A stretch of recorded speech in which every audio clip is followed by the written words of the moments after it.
today on Commodities Market, where I bring you all the information related to commodities. Of course, we have our correspondents on standby here in our studio from Lagos Commodities and Futures Exchange to discuss the importance of capacity building and training to the development of the commodities ecosystem. I am Precious Destiny. Report has it that the cost of premium motor spirit, popularly called petrol, may hit or exceed 180 naira per litre in most filling stations in coming weeks if nothing is done about a recent hike in its ex-depot price by private depot owners. According to the report, most private depot owners recently raised the cost of petrol from the approved 142 naira to 145 naira per litre price to between 162 naira to 170 naira per litre. Oil marketers say this already made some filling stations owned by independent marketers to start dispensing petrol at 180 naira per litre, above the approved and regulated pump price of 165 naira per litre. But the Nigerian National Petroleum Company Limited, Nigeria's sole importer of petrol, said it was not aware of the hike in price by private depot owners. In other stories, the federal government is making concerted efforts to ensure that the ban on beans export from Nigeria by the European Union is lifted to stimulate the country's export potentials and better the lot of stakeholders in the beans export value chain. The Trade Promotion Advisor, Ado-Ekiti Assistant Office, Nigerian Export Promotion Council, Iyabode Abe, said the efforts included sensitization of beans farmers and merchants on good agricultural practices and avoidance of indiscriminate use of chemicals. Abe, who spoke in Ado-Ekiti at a technical session on value chain export development to address chemical residue in storage of dried beans for export, said the inability to export beans to European Union countries had negative impact on the country's gross domestic product. In European, it was discovered that the pest chemical residue in our beans was too high as at 2015 and consequently suspended Nigeria from exporting beans to the EU until we are able to address the chemical residues from our dry beans. According to a recent report from the World Bank, Nigeria and other developing countries are expected to lose between $12 billion and $15 billion by 2025 to export reject. Now, the exchange rate between the Naira and the US dollar closed at 416.67 Naira per dollar at the official investors and exporters window, representing the first positive movement in the official market in the past 4 trading sessions. The exchange rate appreciated marginally by 0.02% to close at 416.67 Naira per dollar compared to 416.75 Naira per dollar recorded in the previous trading session. And the price of 1 ounce of gold is $1,911 US. Now, like I said before the break, we have our correspondents on standby from Lagos Commodities and Futures Exchange as they discuss the importance of capacity building and training to the development of the commodities ecosystem. Over to you, MANASSEH GBEDE and ENIOLA John. Thank you, Precious, for having us once again. It's good to be back. My name is MANASSEH GBEDE once again, Strategic Partnerships, Lagos Commodities and Futures Exchange, and I have my colleague with me. My name is ENIOLA John, the Finance Officer in Lagos Commodities and Futures Exchange. So we are here today to talk about the importance of capacity building and training in the development of commodities ecosystem. It is often said that without the right skills, lack of knowledge, and lack of information, one will remain redundant. Capacity building is a broad role that everyone needs to take at heart, which is why we're here at Lagos Commodities and Futures Exchange to detail out capacity building. Okay, yeah, as rightly said by my colleague here, Manasseh, that being said, I would like us to understand the scope and what capacity building is set to achieve.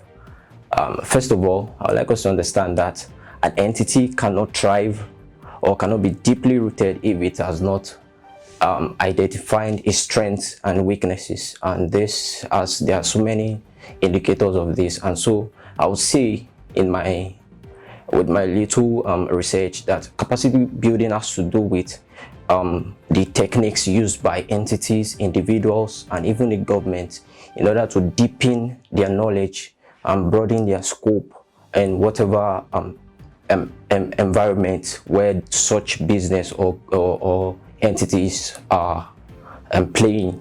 So I would just say that for an entity to grow, it needs to understand its environment, strengths and weaknesses, and also know those points or those places where it needs to improve upon. And this can be done through trainings, symposiums, and whatsoever other means that an entity can use.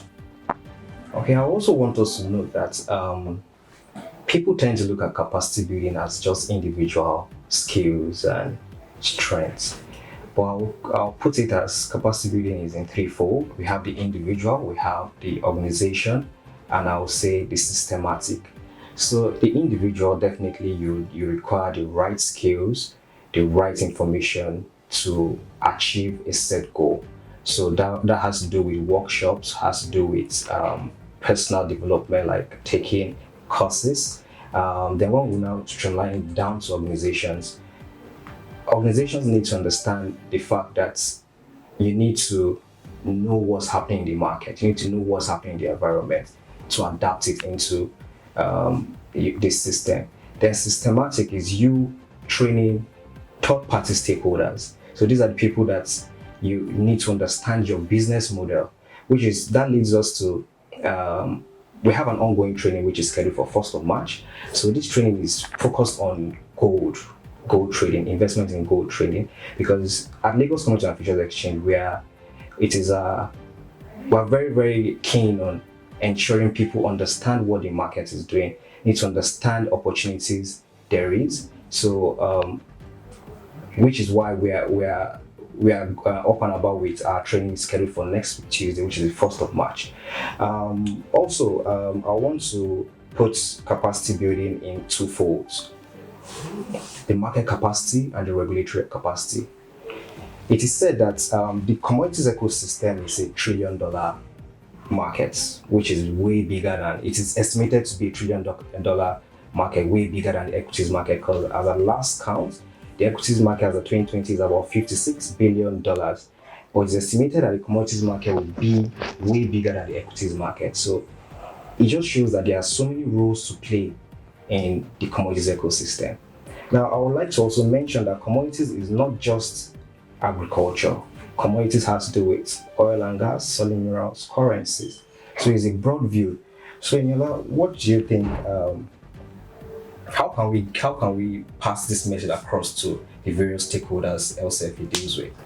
Well, I would say that first of all, as you have rightly said, for an entity to grow and for its stakeholders to be able to align with the goals and objective of such a entity playing in that particular industry, the entity itself should take it upon itself to understand its various stakeholders and know what each of the stakeholders wants, and make sure that those wants or those needs by various stakeholders of such entity is also in alignment with the goals, objective, vision and mission of such entity. And I'll say through this training, good training that that LCFE is embarking upon on the 1st of March, I believe that this would be an eye-opener and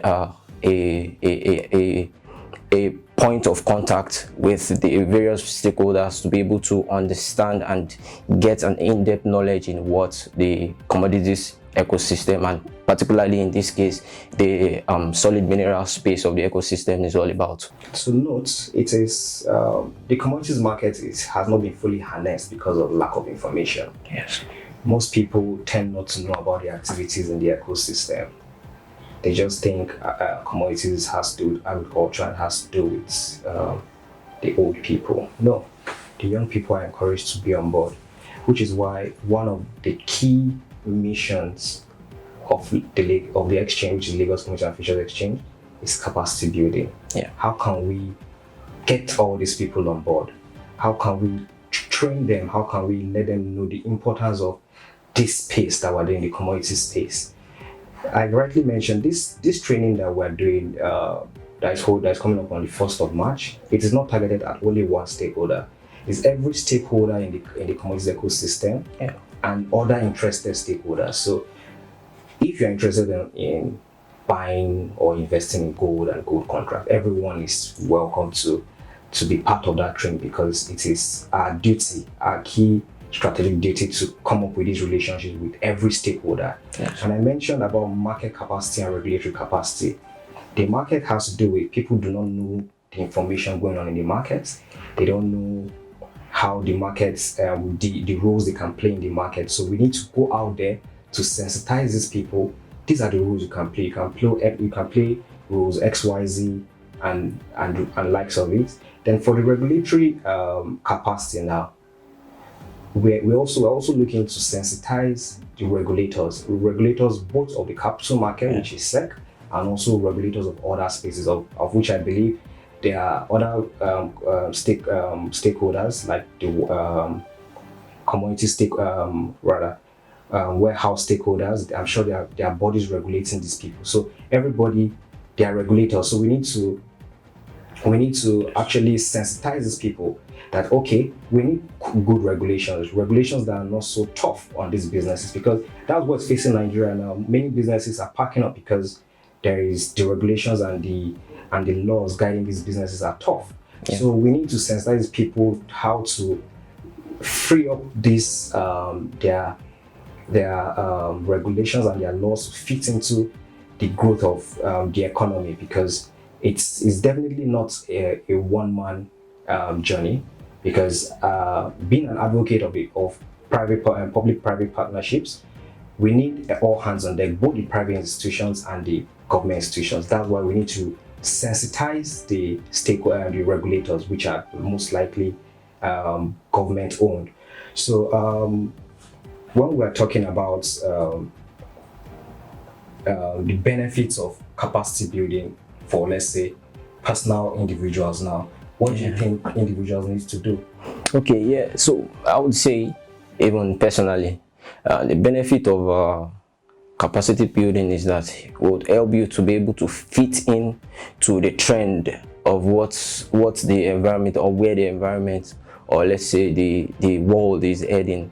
So there are certain skills and trainings one must undergo to be able to fit into each and every sector of one's life, especially being defined by the trends of the environment. So if you are an individual and you are not caught in the web of what the trend is, you will find out that you'll be outdated, and then you'll struggle to make it. But then if as the world advances, you're also putting it to yourself to advance yourself in knowledge, in application of certain things, and then and also moving on with what's on the ground. You will find out that you'll be able to be able to flow with what's on the ground, and also you're able to grow personally and fit into what's the world, or where the world is heading. Okay, so I'll take you up on, you mentioned outdated. Yes, so that brings us to the individual capacity now, because each individual has a goal, a target. Okay, I need to achieve this for myself. I need X amount of degrees. Yeah. So that is individual growth. So as an institution, Lagos Commodities and Futures Exchange, taking up capacity building as a key building block to growing the ecosystem. We have this knowledge, we have the skills, we have the participants. So we are spreading the word out. Take up, understand what's going on. This is what needs. These are the right things to do. You don't need to. Yeah, fine. It's good to go about the individual capacity. That's why I mentioned it's in threefold. So individual capacity is definitely one of it, which is very important, because we all want to grow. So as an organization, we are on the second fold of capacity building. That's why we're spreading this word out. This is what needs to be done, because whether we like it or not, the commodities market is the new space to be in. Because if you don't know the right information and the right skills to the opportunities that besets the commodities ecosystem, then I don't know what other sector you want to find yourself in. So I don't know, do you want to say anything? I would just say that in order to be able for an entity or an individual, particularly an entity, to be able to know how to build their capacity, it needs to critically analyze both its internal and external environment. And with the external environment, I mean the macroeconomic environment, using the Pestel analysis, I don't know, and also the internal environment using the SWOT analysis, and to critically analyze the internal environment and external environment, be able to come up with how to interact, and also be able to build capacity for itself, in order for it to be able to deepen its root in whatsoever industry such entity is playing. In my own analysis, I was able to table out how to engage people in capacity building. I came up with two. So I think the first one has to do with internal and external. That's the first one. Yeah. So when we're speaking of internal capacity, you need to have that capacity in-house within the organization. In-house capacity. How knowledgeable are your staff? How knowledgeable, that's from top to bottom, from the BOD down to the last man in the organization. How solid is your team? That's the first step, I believe. Then for external, after you've done your due diligence in-house, which is the internal, you take it out. External, which has to do with the stakeholders. Yeah. Okay, how can we bring stakeholders to be part of us? The regulators, that's where you take it out. Then the second aspect has to do with the SWOT analysis. We all know what the SWOT analysis is, which is the strength, the weakness, opportunities, and the threats. So once you're able to itemize all these things, you'll be able to know how to engage stakeholders on capacity building. Yeah. So once again, we have our training. This is the first for the year, rather. Yeah. Our first training for the year, which is the LCFE Joint Stakeholders Training. It is scheduled for 1st of March, 2022. So it's going to be focusing on introduction to gold, how you can invest in gold, how you can buy gold contracts. It's also focused on safekeeping receipts, instruments, logistics, warehouse. So going into the year, we'll definitely have further trainings. We'll also have a virtual training coming up on the 29th of March. So this virtual training is majorly for the commodity brokers. Yeah. So the commodity brokers are the people that will be licensed to trade on our platform. Yeah, we are aware of the stockbrokers who trade on the stock exchange. So we are also inducting our commodity brokers on board the Lagos Commodities and Futures Exchange. They are the ones that will be responsible for whatever trade that will be going on the exchange. So for more information, definitely you can reach out to us on our social media platform: Instagram, WhatsApp, Twitter, Facebook. And also on our website. As well. Yeah, so I hope to see you all again. Thank you very much. Precious, over to you. Thank you. That information is brought to you by Lagos Commodities and Futures Exchange. Thanks for the partnership, and thank you, MANASSEH and ENIOLA. With this, we've come to the end of Today on Commodities Market. I am Precious Destiny. Don't forget to follow us up on all our social media platforms and subscribe to our YouTube channel at Agribusiness Weekend. For more information, call the numbers displayed on the screen. It's all about commodities. Thanks for watching, and bye for now.